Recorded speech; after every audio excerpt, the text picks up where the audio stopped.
Welcome to the Deep Dive. This is episode 4 in our Deep Dive Legends series, where we basically take a whole load of sources and pull out the key stuff for you. Today we're diving into a legend, really, J.K. Rowling. Yeah, and we've got quite a stack here, sources covering, well, everything. Her journey from, aspiring writer to this global figure, the huge empire she's built, her charity work, and of course the controversies. They're a big part of the story now. Absolutely. The material gives us so many different angles, so our mission is to sift through it all, understand what these sources actually tell us about how she became this legend, and what that looks like today with all the complexities. Let's start at the beginning, her rise. Right. The sources really hammer home that writing wasn't just like a side thing for her. It was deep, right from childhood.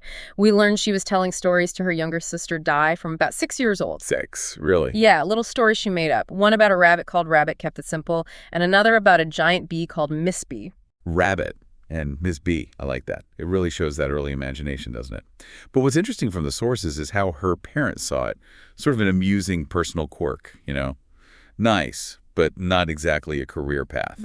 Definitely not something they thought would pay the bills, which, looking back, is kind of ironic, isn't it? Just a bit. And the sources pinpoint that exact moment the Harry Potter idea sparked. 1990. Delayed train. Manchester to London. Yeah, it apparently hit her fully formed. She described this physical rush of excitement, just imagining all these details, but she didn't even have a pen. Oh, wow. Imagine that. The big idea. And you can't even write it down immediately. So that train ride kicked off the next 5 years, right? Right. Which the sources say she spent plotting out all 7 books and starting the first one. Exactly. And it wasn't smooth sailing during that time either. The sources point to some really tough personal stuff. Yeah. Her mother passing away, which was huge for her, moving to Portugal, teaching English there, getting married, having her daughter Jessica. And then, after her marriage ended, the sources paint a picture of real hardship. Moving to Edinburgh with Jessica, with just the first 3 chapters of Harry Potter. Just 3 chapters, and living on government benefits for, a couple of years. She described herself, according to the sources, as feeling as poor as it is possible to be in modern Britain without being homeless. That's quite a statement. And this is when she was famously writing in cafes, wasn't it? While Jessica napped. That's the story, yeah. Even finishing the book in 95 wasn't the end of the struggle. She got rejected. A lot. How many was it again? 12. 12 publishers turned it down before Christopher Little finally said yes. 12 rejections. Wow. That really speaks to her persistence, doesn't it? Yeah. And even then, the sources say the first print run was tiny, like 500 copies. And a pretty small advance, 2,500 pounds. Yeah, peanuts really, in publishing terms. But then things started moving quite quickly. By 1999, it had sold 300,000 copies in the UK, won the Smarties Prize, and crucially, she got that US deal with Scholastic, $100,000. Okay, so that US deal, that's often cited in the sources as the real game changer, isn't it? The moment it went properly global. Exactly. The sources describe her rise after that as near magical, especially by book 3. Suddenly, the bank balance looks very different. A row of zeros, as one source puts it. But the flip side was losing all privacy, right? Journalists literally knocking on her door. And the sources also mention her intense focus on getting things right, the quality control. There's that famous story about the Italian cover showing Harry without his glasses. Right. And she wasn't happy. Not at all. Because, as the sources explain her reasoning, the glasses weren't just, glasses. They were the clue to his vulnerability. It shows how much thought went into every little detail. That focus seems to have carried through the whole process. Yeah. She knew it was 7 books from the start, took 5 years for the first one, nearly 10 more for the other 6. Yeah, she said she'd lived with Harry for 17 years by the time she finished the last book in 2007. And the sources say she still writes most days, feels restless if she stops for too long. It's clearly just fundamental to who she is.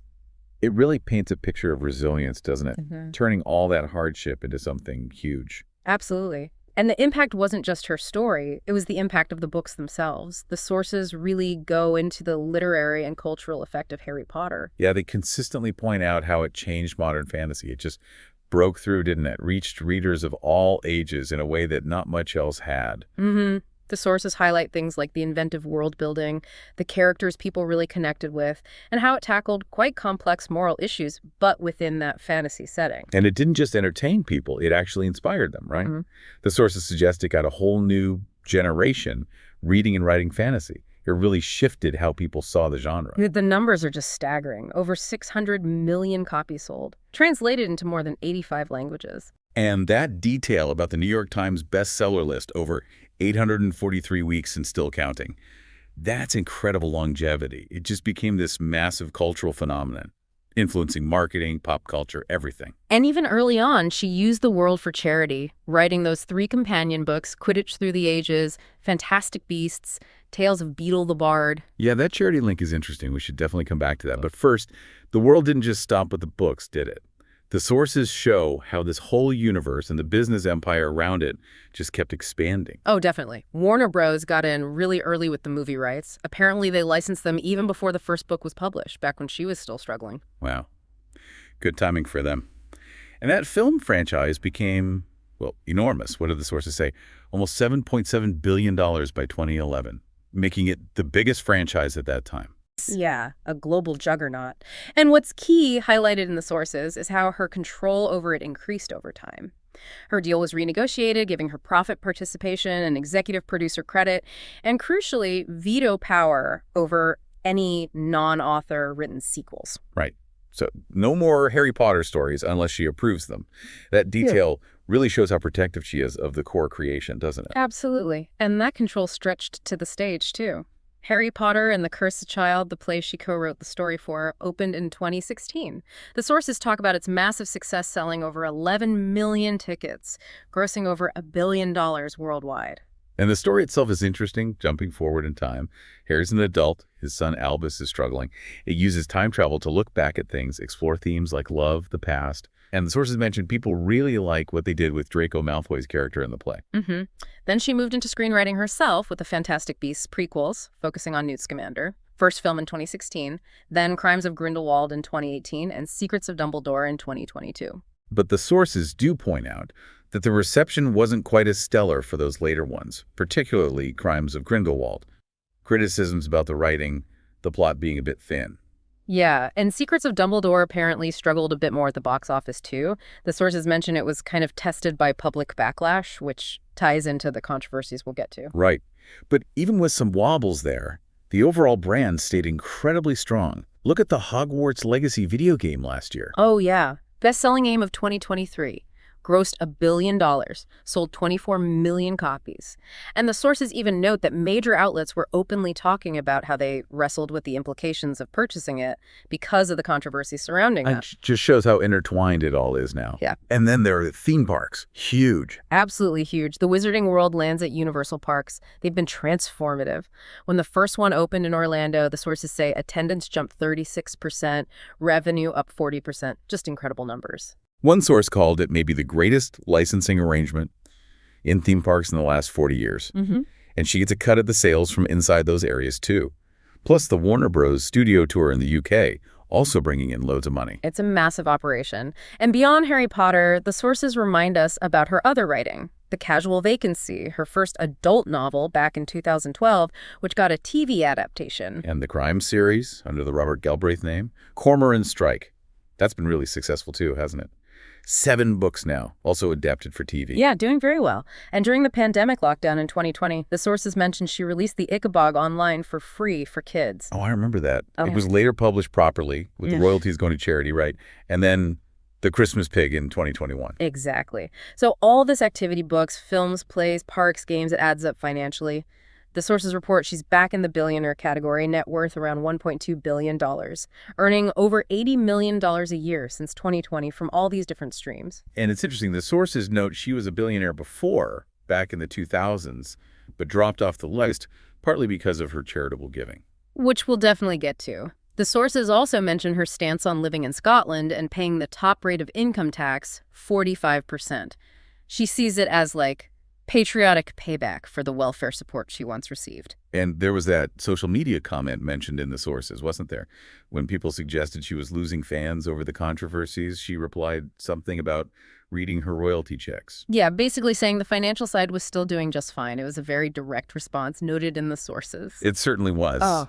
And that point about welfare links nicely to the philanthropy aspect the sources cover. It really does. Let's dig into that. What do the sources tell us about her charitable work? Well, the figures mentioned are pretty substantial. estimated over $250 million given away in the last 20 years or so. $250 million. And as you said, that level of giving is apparently why she fell off the Forbes billionaire list for a while, which is, quite something. Definitely. The sources detail a few main areas where this money goes. Yeah, a big one is Lumos. That's her international children's charity. It works to get kids out of orphanages and institutions and into family or community care, helping abandoned children find homes, basically, working in places like Haiti, Ukraine, Moldova. Then there's her own charitable trust, Volant. The sources say this focuses on social deprivation, especially helping women and children at risk in Scotland. Things like supporting victims of domestic abuse and sexual violence. In a very personal one, the Rowling Regenerative Neurology Clinic in Edinburgh, she funded that, named it after her mom, who died from MS. It supports research and patient care for neurological conditions like MS. Right. And more recently, the sources mention Bara's Place, which provides free support for female survivors of sexual violence or abuse. So the sources paint a picture of really significant ongoing charity work. It's presented as a major part of her story, how she's used that wealth. It definitely adds another dimension. But as the sources also make very clear, her story in recent years has become, well, dominated in many ways by public controversy. Let's carefully unpack what the sources report about that. Yeah, and it's important, we stress here, we're just reporting what the sources laid out, the timeline of events, the statements made. We're presenting the information impartially as it appears in the material we have. Exactly. Total impartiality here. So the sources track this back to around 2018. Criticism for liking an anti-trans tweet. Her team apparently said it was clumsy, an accident. Then in 2019, sources know backlash when she followed a YouTuber described as a self-professed transphobe. Then the Maya Forstater case in 2019 gets highlighted. Forstater lost her contract over tweets about sex and gender. Rowling publicly supported her with that tweet asking if women should be forced out of jobs for stating that sex is real. That's as reported in the sources. Things really escalated in 2020, didn't they? The sources detail that tweet about people who menstruate and the huge backlash that followed, and then her very long essay, over 3,600 words, defending her views. Right. In that essay, the sources report, she voiced concerns about new trans activism, the rise in young women wanting to transition, and people detransitioning. She argued against the idea there's no material difference between trans women and cis women. And crucially, the sources note she revealed her own experiences as a survivor of domestic abuse and sexual assault, linking this to her worries about single-sex spaces like bathrooms and changing rooms being open to, as she put it, any man who believes or feels he's a woman. And the sources record the reactions from the Harry Potter cast soon after. Daniel Radcliffe saying transgender women are women, apologizing to fans whose experience was diminished. Emma Watson saying trans people are who they say they are. Eddie Redmayne also disagreeing. And later that year, 2020, the sources say she returned that Robert F. Kennedy Human Rights Award. The group expressed disappointment in her stance, saying it diminished trans people. Rowling, according to the sources, refuted their accusation that she was transphobic or responsible for harm. Her crime novel, Troubled Blood, under the Galbraith name, also came out in 2020 and stirred things up. The sources mentioned it featured a male serial killer dressing as a woman, which led to accusations it played into harmful stereotypes. She apparently stated it was based loosely on real killers. The sources track more incidents in the following years. A 2021 tweet about police logging rapists based on gender identity, using an Orwell quote. Her 2022 criticism of a proposed Scottish law to make legal gender change easier, arguing it would harm vulnerable women. And the sources note that the real-life sport Quidditch changed its name to quadball in 2022, partly citing the scrutiny over her positions. Also in 2022, her Galbraith novel The Ink Black Heart came out. The sources mention it features a character accused of transphobia who becomes the target of an online hate campaign, which some interpreted as reflecting her own situation. And when Coles came to boycott the Hogwarts Legacy game, the sources report her comparing it to book burning, tweeting about pure think, and that comment about reading her royalty checks in response to claims she was losing her audience. Fast forward to 2024. The sources detail her strong reaction to Scotland's new Hate Crime Act, which covers stirring up hatred based on gender identity. She challenged the law, listed several trans women, misgendering them, and essentially dared the police to arrest her, arguing the law prioritized trans women's feelings over women's rights. The sources also mentioned she was named in a cyberbullying lawsuit that year by Algerian boxer Imen Khelif. This followed Rowling posting about Khelif after a match, suggesting Khelif wasn't female, based on claims the sources indicate were false. Her reaction to Donald Trump's win in 2024 is also covered in the sources. She referenced an earlier post blaming the UK left's stance on gender ideology for alienating voters, insisting women like her weren't far-right, and sources report comments criticizing the BBC for awarding Barbara Bando Women's Footballer of the Year, using very strong language. And then a statement later in 2024 reported in the sources where she insisted there are no trans kids, that no child is born in the wrong body, and criticized adults encouraging this view. Finally, the timeline in the sources brings us to April 2025. The UK Supreme Court ruling limiting the definition of woman in the Equality Act to biological sex. The sources state she celebrated this publicly, using terms like Turf VE Day and posting a celebratory photo. So the sources lay out this whole detailed and ongoing sequence of events and statements. Shows just how central these controversies have become to a public persona. It's definitely a huge part of her story now, complex and unavoidable. So looking back at everything we've covered from the sources today, you have this incredible creative force, the business mind who built a global empire from literally nothing, and someone who gives away vast amounts to charity. Absolutely. A story of phenomenal success and significant philanthropic impact.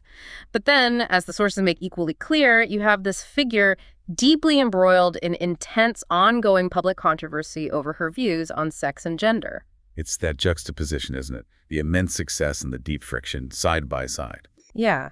So it leaves you, the listener, with a really interesting question, doesn't it? Considering the huge cultural impact of her work, the financial empire built on it, and then these deeply polarizing views she holds and expresses, how do you navigate that relationship between the creator, the creation, and the real-world impact? What does it mean for how you engage with these massive cultural phenomena, especially now in this digital age where the creator's personal views are so visible and often become tangled up with the work itself? It's a complicated one, definitely something the sources and her story leave us all to think about.